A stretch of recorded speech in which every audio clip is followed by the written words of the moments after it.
నమస్తే, welcome to our channel. నేను సిరి. హైదరాబాద్లో హైడ్రా అంటే అక్రమ కట్టడాలు కావచ్చు, చెరువుల్ని కబ్జా చేసి కట్టిన కట్టడాలు కావచ్చు, కూల్చివేత పనులు అయితే ఉంది. అయితే ఇప్పుడు అంటే మొన్న చూసినట్టయితే పల్లన్ రాజు, నిన్న చూస్తే కాటసాని, ఇప్పుడు మరి జగన్మోహన్ రెడ్డి గారి టర్న్ వచ్చిందా? తను ఏదైతే లోటస్ పాండ్ ఉందో మరి అది కూడా ఒక చెరువులో ఉందని చెప్పేసి మరి వార్తలు వస్తున్నాయి. మరి ఆయన ఆ లోటస్ పాండ్ని కూడా కూల్చివేసే అవకాశం ఉందా? సో ఈ అంశాన్ని మనకి వివరించడానికి మనతో పాటు ఉన్నారు ప్రముఖ సీనియర్ జర్నలిస్ట్ డివిఎస్ గారు. నమస్కారం సార్. నమస్తే. సార్, ఇప్పుడు చూస్తుంటే మరి హైడ్రా అంటే వీళ్ళు వాళ్ళు అని ఏది తేడా లేకుండా, అంటే ఈ పార్టీకి చెందిన వాళ్ళు ఆ పార్టీకి చెందిన వాళ్ళని తేడా లేకుండా సొంత పార్టీ నేతల్ని కూడా కూల్చివేస్తున్న తరుణంలో ఇప్పుడు మరి జగన్మోహన్ రెడ్డి గారి టర్న్ అని అనుకోవచ్చా? అంటే లోటస్ పాండ్ కూలగొట్టకుండా కాపాడమనేనా జగన్మోహన్ రెడ్డి నిన్న డీకే శివకుమార్కి విందిచ్చింది?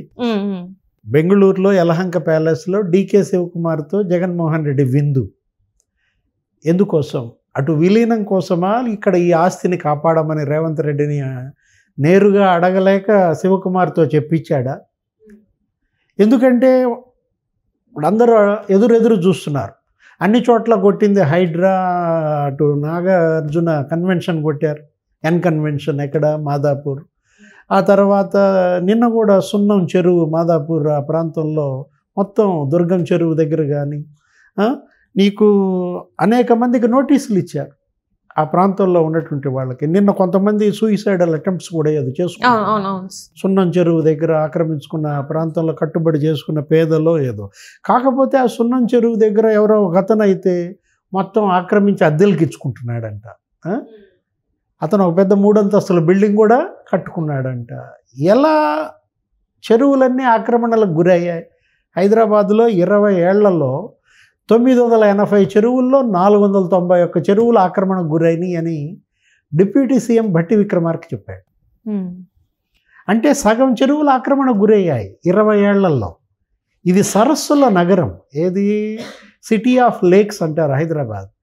అలాంటిది సిటీ లెస్ లేక్లెస్ సిటీ అయిపోయిందా? సరస్సుల నగరం సరసాల నగరం అయిందనే చెడ్డ పేరు వచ్చింది. పబ్ కల్చర్ పెరిగిపోయిందని, శివారు కాలనీల్లో లేకపోతే ఈ చెరువుల దగ్గర ఈ ఫామ్ హౌస్లు కట్టి ఆ డ్రగ్స్ కల్చర్ పెంచారని, ఈ పబ్ సంస్కృతి తెచ్చారని, కుబేరులు సంపన్నులు సంపాదించిన సొమ్ముతో ఈ విధంగా వ్యాపారాలు చేస్తున్నారని, యువతను పెడదారి పట్టిస్తున్నారని. ఇదేంటి? ఇవాళ చెరువుల్లో ఆక్రమణల తొలగింపు అనేది అనివార్యం. హైదరాబాద్కి ప్రధాన సమస్య ఇదే. ఏది? ఒకటి తాగునీరు, ఇంకోటి డ్రైనేజ్. మనం గతంలో కూడా అనుకున్నాం, ఎప్పుడైతే హైడ్రా ప్రారంభమైందో, మొదటి కూల్చివేత జరిగిందో ఎన్ కన్వెన్షన్, అప్పుడు ఆ రోజే మనం అనుకున్నాం ఈ 2 సమస్యల్లో అడ్రస్ చేయాలంటే తప్పదు. ఆక్రమణలను తొలగించాలి, మళ్ళీ చెరువులకు నీకు సుందరీకరణ జరగాల, పునరుద్ధరణ జరగాలి. అప్పుడు మాత్రమే మళ్ళీ గ్రౌండ్ వాటర్ పెరిగే అవకాశం ఉంటుంది. అప్పుడు మాత్రమే హైదరాబాద్ డ్రైనేజ్ సమస్య నుంచి విముక్తం అవుతుంది. చిన్నపాటి వర్షం పడ్డా నువ్వు హైదరాబాద్లో బోట్లు వేసుకెళ్ళాల, రోడ్లన్నీ జలమయం. మనం చూసాం, ఏది ఆ పాట్ హోల్స్లో పడి జనం చనిపోవడం, కార్లు కొట్టుకుపోవడం. ఇది ఎన్నేళ్ల నుంచి సతమతం అవుతున్న సమస్య. మొత్తానికి మంచుకో చెడుకో రేవంత్ రెడ్డి బిగిన్ చేశాడు. బిగిన్ చేసింది కంటిన్యూ చేయాలి. నిన్న రంగనాథ్ ఏమన్నారు? ఈ సున్నం చెరువు దగ్గర కొంతమంది పెట్రోల్ పోసుకుని తగలబెట్టుకున్న ఇవన్నీ చూసి మరి ఏమనుకున్నారో ఏమో, ఈ చెరువుల్లో ఈ కట్టడాల్లో నివాసం ఉంటున్న వాళ్ళ జోలికి రామంటున్నారు. నివాసం లేకుండా కమర్షియల్ వాడకానికి ఉపయోగిస్తే, అద్దెలకు ఇస్తే, లేదు ఇలా ఈ స్పోర్ట్స్ ఈ కల్చర్ తెచ్చిన దీనికి వాటర్ గేమ్స్ కానీ లేకపోతే డ్యాన్సులు, పబ్స్, ఫామ్ హౌస్లు, వీటి మాత్రం ఉపేక్షించే ప్రసక్తే లేదని రంగనాథ్ అన్నారు.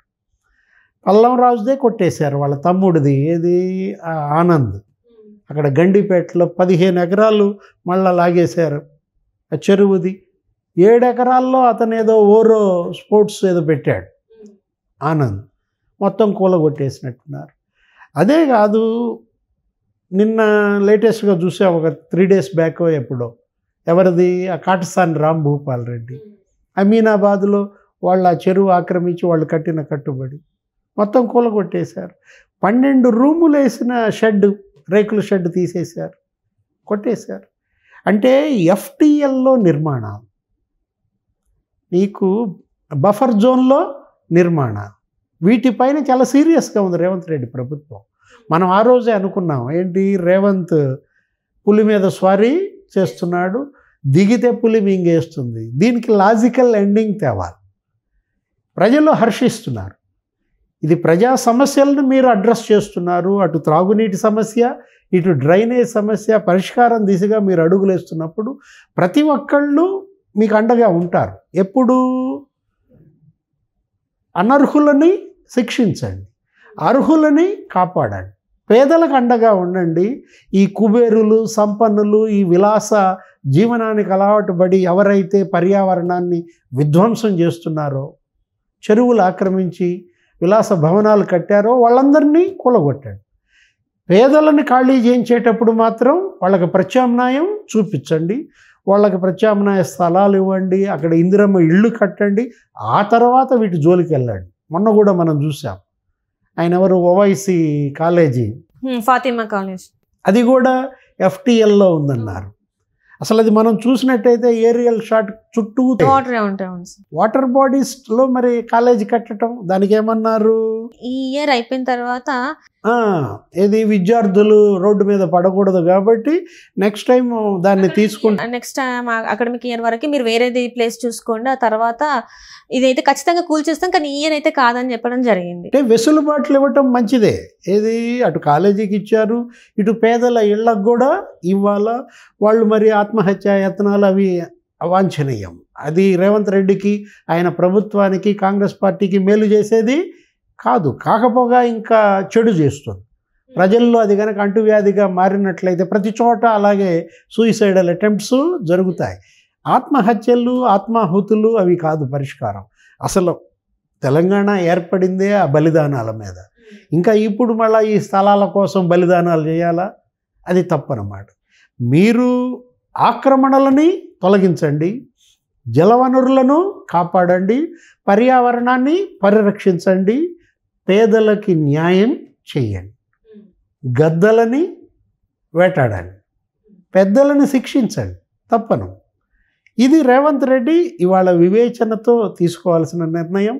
విచక్షణ చూపించాలి. ఈ ఆక్రమణల తొలగింపులో కూడా వచ్చిన మంచి పేరు నిలబెట్టుకోవాలి, లేకపోతే చెడ్డ పేరు వెంటాడుతుంది. ఇప్పటివరకు చూసుకుంటే ఈ వీళ్ళు వాళ్ళని తేడా లేదు సార్. ఎందుకంటే ఇప్పుడు మరి జగన్మోహన్ రెడ్డి గారి ఇప్పుడు మనం లోటస్ పాండ్ ఏంటని అడుగుతాం. లోటస్ పాండ్ ఎందుకంటే అది కూడా మొత్తం పూర్తిగా వాటర్, మనం చూస్తే చుట్టూ వాటర్లోనే కనిపిస్తుంటుంది. మరి దాన్ని మీరు ఇందాక మనం మాట్లాడుకున్నట్టు చూస్తే అది 60,000 కుటుంబాలు నివసించవచ్చు ఆ ప్లేస్లో అని చెప్పేసి మీరు అన్నారు. మరి నిజంగానే అది కూల్చివేత, అతను కుబేరుడే, ఎవరు, అతను సంపన్నుడే. అతను కట్టుబడి నిర్మాణం విలాసానికే తప్ప ఆయన ఏ రోజు అక్కడ ఉండట్లేదు. ఉన్నాడా లోటస్ పాండ్లో?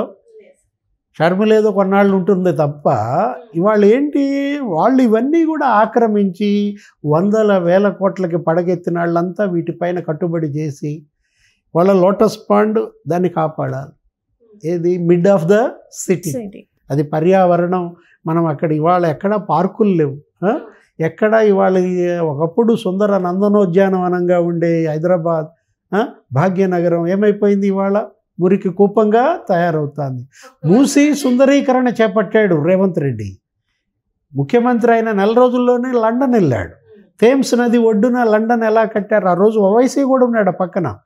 మనం అనుకున్నాం ఏంటి అసదుద్దీన్ ఓవైసీ రేవంత్ రెడ్డి ఇక్కడ ఎందుకు కలిశారు అనుకున్నాం. అప్పుడు వాళ్ళు ఏం చెప్పారు మనకి, అక్కడ ఇచ్చిన ప్రెస్ స్టేట్మెంట్ ఏంటి, లండన్ థేమ్స్ నది ఆ టైప్లో సుందరీకరణ ఇక్కడ చేస్తాం, మూసీ నది సుందరీకరణ అన్నారు. అట్లాగే చెరువులన్నీ సుందరీకరణ జరగాలి. ఇవాళ లండన్ తరహాలో మరి ఇది మారాలంటే సీరియస్ స్టెప్స్ తీసుకోవాలి. అది భయపడకూడదు, వెనుకంజ వేయకూడదు. జగన్మోహన్ రెడ్డి తప్పు చేస్తే కొట్టేయాలి. ఏది, గతంలో మనం చూసాం, ఆయన ముఖ్యమంత్రి రేవంత్ అయిన కొత్తలోనే సెక్యూరిటీ పోస్టులేయో కొట్టేశారు. లోటస్ పాండ్ దగ్గర రోడ్డు మీద సెక్యూరిటీ పోస్టులు అవి ఏవైతే ఉన్నాయో వాటిని కూల్చేశారు. కరెక్టే. అప్పుడు గగ్గోలు పెట్టేశారు, ఏదో రేవంత్ రెడ్డి చంద్రబాబు ఆయన ఏదో ఇందోర్ చేయించాడు అని గగ్గోలు పెడితే అది మామూలు చిన్న అంశం అన్నమాట. ఇప్పుడు అసలు ఇవాళ హైడ్రా మీరు ఇన్ని వందల భవనాలు నేలమట్టం చేస్తున్నారే, నాగార్జున ఎన్కన్వెన్షనే కూలగొట్టారే, మీ సొంత పార్టీ వాడు ఎవరు పల్లం రాజు, ఆయన ఓరో స్పోర్ట్స్ విలేజ్ వాళ్ళ తమ్ముడిదే కూలగొట్టారు, కాటసాంది కూలగొట్టారు. మరి జగన్మోహన్ రెడ్డి పట్ల ఎందుకు ఈ ఉపేక్ష అనే చర్చ? ఇప్పుడు తమ్ముడు తనాడైనా న్యాయం చేయాలి కదా. తమ్ముడు కాకపోవచ్చు రేవంత్ రెడ్డికి. ఇవాళ వాళ్ళ తమ్ముడు ఉండే ఇల్లు కూడా నోటీసులు ఇచ్చారు. ఎక్కడ? దుర్గం చెరువులో. మనం చూసాం. పార్టీకి అతీతంగా, రాజకీయాలకు అతీతంగా ఇదొక యజ్ఞంలా చేపట్టానన్నటువంటి రేవంత్ రెడ్డి, బట్టి విక్రమార్క, ఉత్తమ్ కుమార్ రెడ్డి, కాంగ్రెస్ ప్రభుత్వం మాటలు నిలబెట్టుకోవాలి. Right sir, right. Thank you so much sir.